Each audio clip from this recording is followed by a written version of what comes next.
Son máis de 4.000 edificacións en moitos postos de traballos que se xogan a súa continuidade ante a modificación do regulamento de costas. Por esta razón, a Xunta impulsou a Lei de Ordenación do Litoral de Galicia, actualmente en fase de consulta.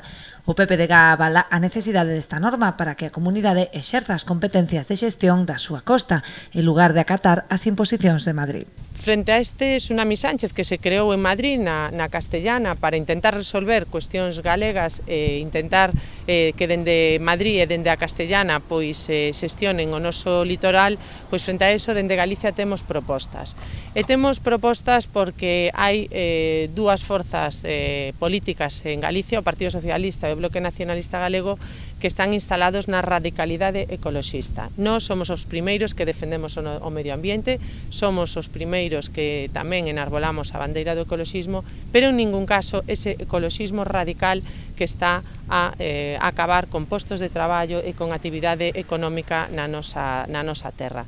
E por iso, a primeira medida que vamos a tomar agora, que é a primeira lei de ordenación do territorio en Galicia. Galicia vai facer esa legislación porque temos competencia que nos otorga o Estatuto de Autonomía. Aínda que o Goberno de España non o negue, hai informes xurídicos que así o avalan e imos exercer as nosas competencias. Tamén o alcalde de Ribeirán mosouse moi crítico coas medidas adoptadas polo Goberno central que ameazan a continuidade das concesións de moitas empresas clave no desenvolvemento económico de Galicia.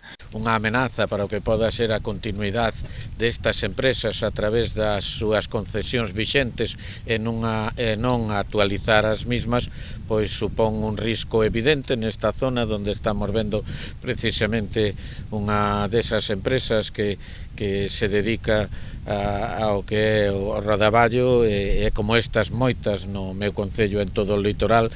Posteriormente, os membros da Comisión de Medio Ambiente do PPDG mantiveron unha xuntanza presidida pola coordinadora desta área, Marisol Díaz Mouteira.